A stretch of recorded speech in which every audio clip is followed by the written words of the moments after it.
going on, champs? It's FireMonkey, and today we're going to be talking about the magical world of Late Game Arena. This is a competitive mode that's going to be re-releasing August 30th, aka tomorrow, with the V21.50 update. And in the blog post, they even mentioned some interesting stuff, which could have some impacts on the normal Fortnite gameplay if they ever decide to, use it for gimmicks or anything in the future. So firstly, as a quick overview for anyone who doesn't know what Late Game Arena is, it's basically a 60-player competitive experience beginning on a small version of the Battle Royale island. Think about like, a circle that's already closed in halfway or something. You'll already start off with a different, selection of weapons by default, so it's like right when you spawn in, boom, you already got your guns, you're ready to shoot. And the whole entire objective is to either play it stealthy or, crank 90s, try getting as many kills and stuff as you can.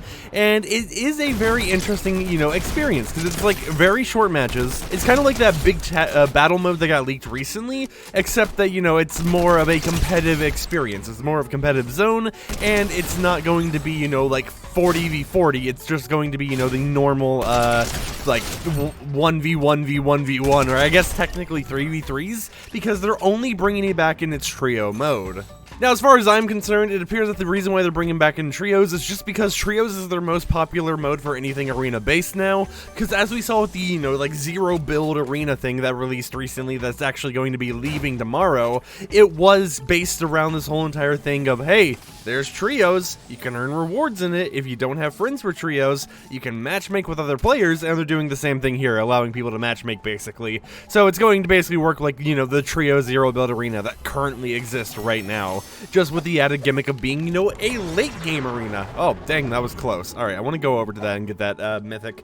But yeah, on top of that, something they want to mention about what's returning in this mode is very important to those who love OG items, the older items, because according to them, they're going to be mixing and matching the loot pool to make it have some of the most popular weapons and items from both previous chapters and previous seasons and the current one. So basically, it's going to be a big mix bowl of here's the items everyone loves and enjoys, just all in this single mode. This doesn't mean that the pump shotgun's going to return into normal modes or anything like that, however. It just means that, yeah, we're going to be seeing stuff like the pump shotgun showing up in late game arena. Now, if the pump shotgun was to magically show up in, like normal zero build or anything, would I be fine with it? Yeah, but at the same time, I'm one of the people who just really doesn't care about the pump. It's like just another shotgun on the island, and it's like we have the striker pump, so we do still technically have a pump. As you guys can tell, I'm not a competitive player. But what I find very interesting is something they mentioned in the blog post regarding how you actually spawn into the match. They mentioned that when you're actually spawning in, you'll be experiencing this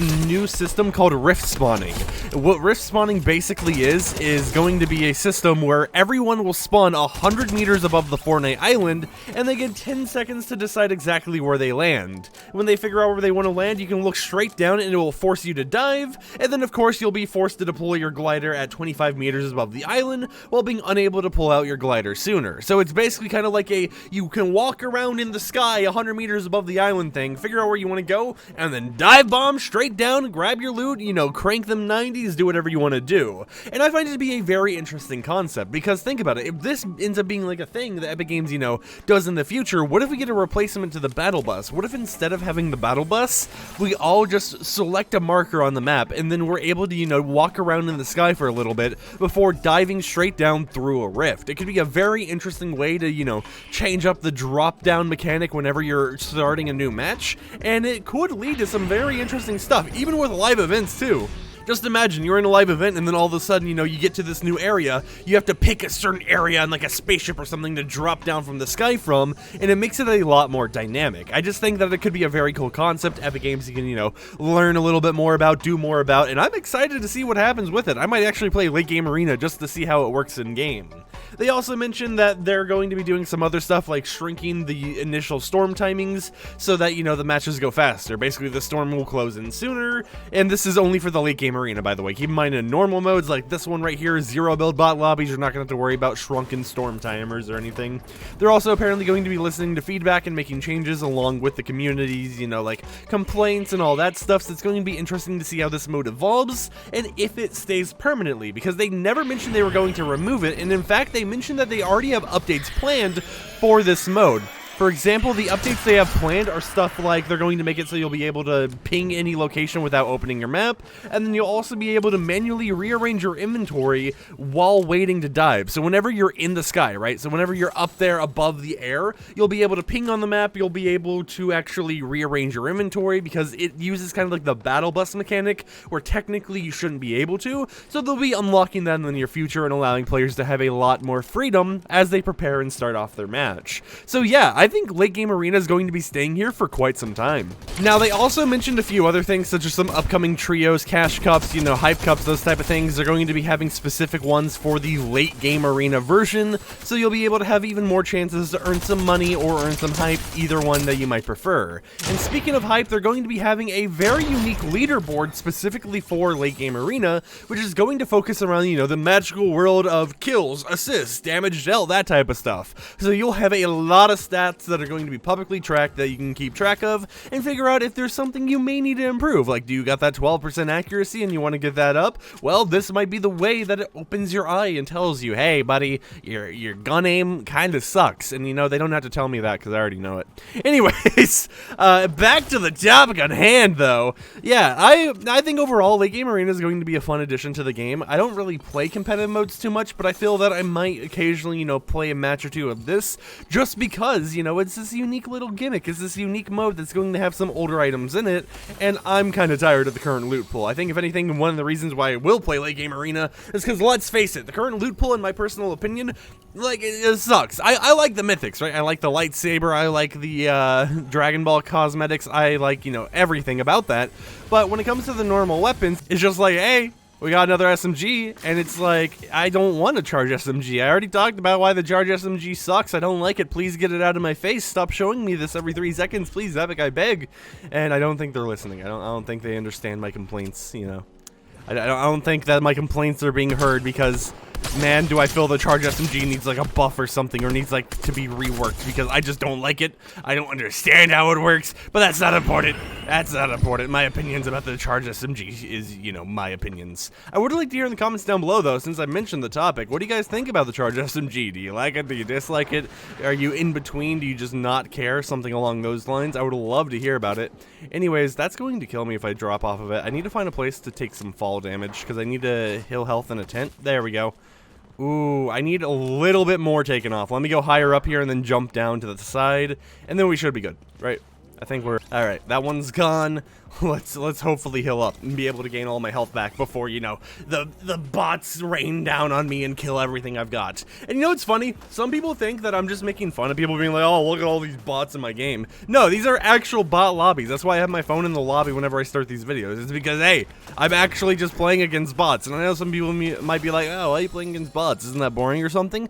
I'm fine with it. I enjoy playing with bots. You know, I just kind of find it like a funny little thing to do.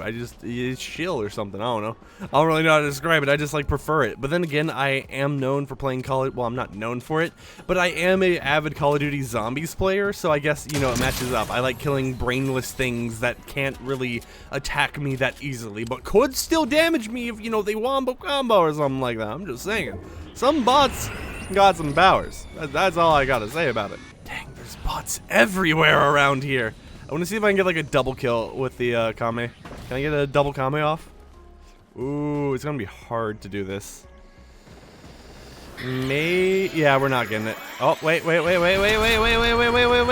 Yay! Oh, we almost had it.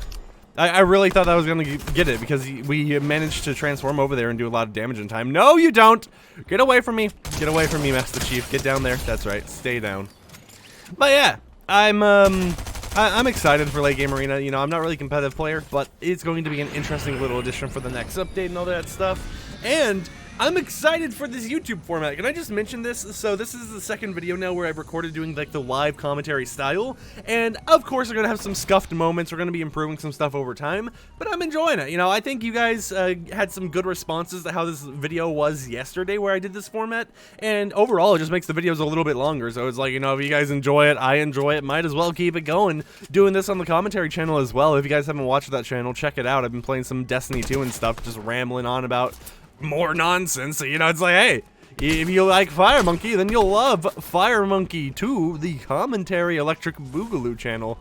On top of this, though, I could go check in a moment once we, you know, get to a safe spot here. I'll just run up here. Let me pull up the Epic Games Trello. We can look at some bugs that will be fixed in tomorrow's update, because I got to make a tweet about it as well, being like, oh, these will be fixed. Okay. So for Battle Royale, they're going to be fixing a bug where the health... Oh, thank God!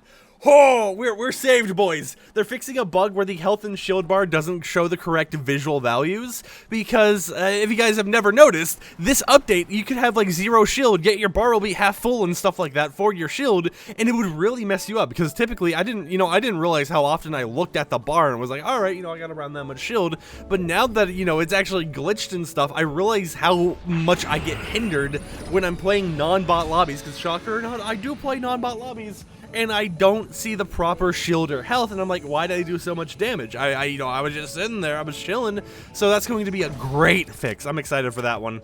On top of that, in creative mode, they'll be fixing a bug where the prop manipulator may stop functioning after round 1 or in between rounds. For mobile and cloud gaming, they're fixing an issue where the Kamehameha is disabled on mobile devices while riding on the Nimbus. And then for Save the World, they're fixing some different animations for running that is causing players to appear as if they're gliding or rotating around while they're running. So that's going to be some nice little, you know, quality of life fixes for every mode. I'm happy about the, you know, health bar thing and the prop manipulator thing for a creative mode, because there are some creative maps I love playing. There's like this Subway Surfers themed map or whatever, and that map uses prop manipulators a lot. I think well, maybe it's prop movers, I don't know which one it's called, but they use one of those devices a lot, and sometimes when Epic Games updates, you know, Fortnite, it breaks those devices and the trains just kind of get like stuck wherever they were. So it's nice to see Epic Games is still, you know, taking care of every single crowd, whether they play Save the World, whether they play Battle Royale, whether they're playing on mobile, or anything in between.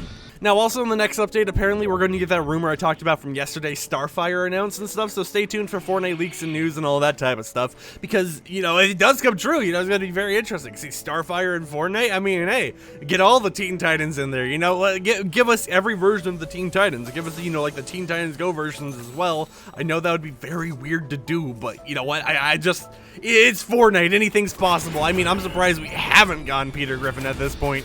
I know there's the whole entire rumor of, oh yeah, we're supposed to be getting Peter Griffin at one point. I don't know if that's ever going to happen, but you know what I do know? It would be funny to just see Peter Griffin cranking 90s or something. We already have me playing as Rick Sanchez from Rick and Morty. Why not make the game more chaotic? Because who knew? At one point in time, a real sentence you could say is that you just watched Rick Sanchez from Rick and Morty do the gritty with Goku from Dragon Ball. Like, I would never thought that. I never thought I would be able to say that sentence. Maybe we are living in a simulation. I don't know. Obviously, you know, I'm joking here, but I just find it crazy. Epic Games, like, in my opinion, I know we're just going on a ramble about now, but you know what? I hope you guys are chill with it. Epic Games, in my opinion, is just a magic land where they just make stuff happen. Like, you know, I have my own gripes with the company, but I love Fortnite. Fortnite's an amazing game. They do tons of crazy stuff with collabs, without collabs. It's insane to see how a single game can do this. And I remember, like, the early days of Fortnite when they did the Rocket Live event, I literally said in like a Discord call I was in, this is crazy, a live event in a video game? Wow, I can't believe this, you know, this is going to change gaming forever and stuff like that. You know, I love just seeing how games are innovating and stuff, but on top of that, it's just like Epic Games can manage to just throw stuff in their game. Obviously, we're probably not going to get any presidents in Fortnite, but just imagine George Washington cranking 90s or something. It'd be funny. I would just be like, hey, yo, George cranking them 90s. I don't know. I just really want to see it. Oh God. You know what? Good thing these are bots, because as you can tell, my aim is horrendous today. I also just woke up like an hour or two ago, so that's probably why I'm kind of going off in 50 different tangents. But yeah, I just find it crazy to see how Fortnite's got everything. Like, Multiverse of Madness? Nah, wait, was it Multiverse of Madness? No, Avengers Endgame? You thought that was the biggest collab? Nah, just look at Fortnite for 12 seconds. You got everyone in Avengers Endgame basically in this game anyways. The endgame is Fortnite. But also, I feel that Fortnite if they didn't do these collabs, right? If they didn't have all these collabs and stuff, they would have been like gone by now. I feel the game would have died out, and the collabs are something that really helped keep the game alive, and their new modes and stuff. Because fun fact, my dad, who's probably watching this video right now, hello dad, only got into Fortnite, right? Because of Rick Sanchez being, okay, well that was easy, but because of Rick Sanchez being in the game, and because imposters, you know, the Among Us game mode. And the reason why was because Among Us didn't release on Xbox during this time yet, so basically the only way you could play an imposters game mode like Among Us would be through imposters in Fortnite. So it's amazing just to see how collabs, you know, unique modes and stuff have really brought more people into the game, and it keeps the game living. You know, the game has a massive player base, and I doubt it will die out anytime soon. But with that said, I hope you champs and chairbots enjoyed today's video, and I'll see you later. Peace out.